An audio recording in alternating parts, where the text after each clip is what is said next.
सांगा मी ओम ओम निंबाळकर आहे म्हणून आणि पळा गद्दार व्हा, काही आम्हाला फरक पडत नाही. राजा शब्द लावू नका. या 2 दिवसा अगोदर पाहिला गेलं तर त्यांच्या सोशल मीडियावरती असा चुकीचा निर्णय घेऊ नका शिवसैनिकांच्या बऱ्याच कमेंट्स पाहायला मिळाल्या, मात्र तरी पण हा तो निर्णय घेतला. हां, आमची एक साथ होती त्यांना, नका करू तुम्ही गद्दारी.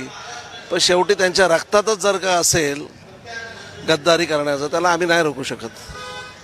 कारण का आम्हाला एक हवा होता की तो निष्ठावंत म्हणून स्वतःला गाजवत होता ना, पण तो त्या शब्दाचा पक्का नाही. तो शेवटी गद्दार झाला आणि त्या ठिकाणी गेला. काय आश्वासनं दिले असावेत असं वाटतंय यांच्याकडून, शिंदेकडून? आमच्याकडे पैसा नाही आणि तो पैसा त्यांच्याकडे आहे. तो पैसा त्यांना पुरला असेल, भरपूर दिला असेल. कारण त्याचे 7 जन्म त्यांची उपाशी असलेली मुलं ती आता पोट भरून जगतील म्हणून ते लोक तिकडे गेले. काही मंत्रिमंडळामध्ये घेतलं जाईल अशा प्रकारची काही आश्वासनं काही असू शकतात का? आणि आधीचे कुठे जातील ते मंत्री आहेत, ते पळतील, ते पुन्हा दुसऱ्या पक्षात जातील. आधीचे मंत्री आहेत ते उपाशी आहेत, ह्यांना कुठे घेतील ते लोक? फक्त पैसा पुरवला, ह्यांच्या तोंडात पैसा कोंबलेला आहे, एवढंच फक्त आहे, बाकी काय नाही.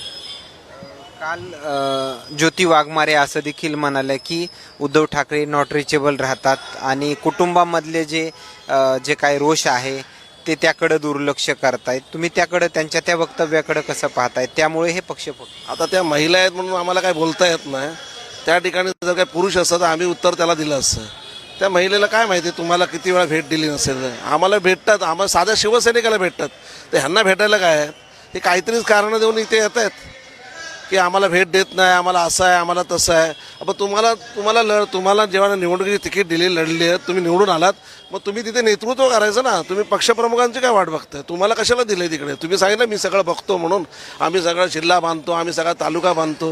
मग जर का असे शब्द आम्हाला निवडणुकीच्या आधी दिला जाते, मग निवडून आल्यानंतर तुम्हाला उद्धवसाहेब पाहिजेत, तुमच्या ताकद नव्हती, तुम्ही निवडणूक लढवायची नव्हती, निवडून यायचं नव्हतं. उगाच हे बाता आहेत वरच्या ह्या.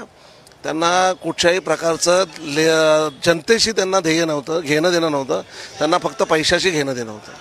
खरं तर या खासदारांनी इतर पक्षामध्ये पक्षप्रवेश करायला पाहिजे, मात्र ती कोणती योग्य वेळ येते, ही जाण्याची योग्य वेळ आहे का असं वाटतं? कसली वेळ पाहिजे? कशासाठी?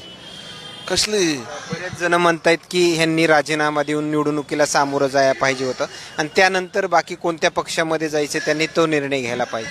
अहो, त्यांच्या ताकद असती ना, त्यांनी राजीनामा दिला असता, निवडणूक लढवली असती आणि मग दुसऱ्या पक्षात गेले असते ना. त्यांना माहिती आहे की आपण येऊ शकत नाही, कारण तिथे शिवसेना आहे.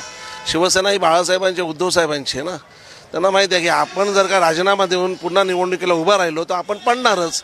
मग जे काही आपल्या खिशामध्ये, आपल्या तोंडामध्ये जे काही पैसा मिळणार आहे, भरणार आहे, तो मिळणार नाही. एवढी त्यांची लायकी आहे. अशा नवनवीन व्हिडिओ पाहण्यासाठी चॅनलला लाईक आणि सबस्क्राईब करा.